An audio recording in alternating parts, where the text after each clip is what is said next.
भूभृते अनेक रूप रूपाय विष्णवे प्रभ विष्णवे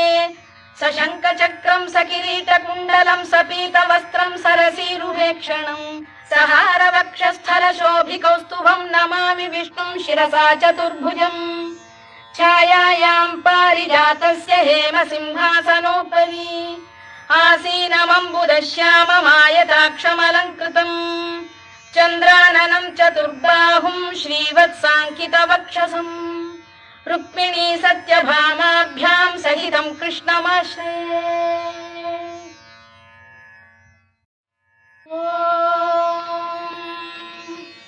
विश्वं विष्णुर्वषत्कारो भूतभव्य भवत्प्रभुः भूतभृद्भावो भूतात्मा भूतभावनः भूतात्मा परमात्मा च मुक्तानां परमा गतिः अव्ययः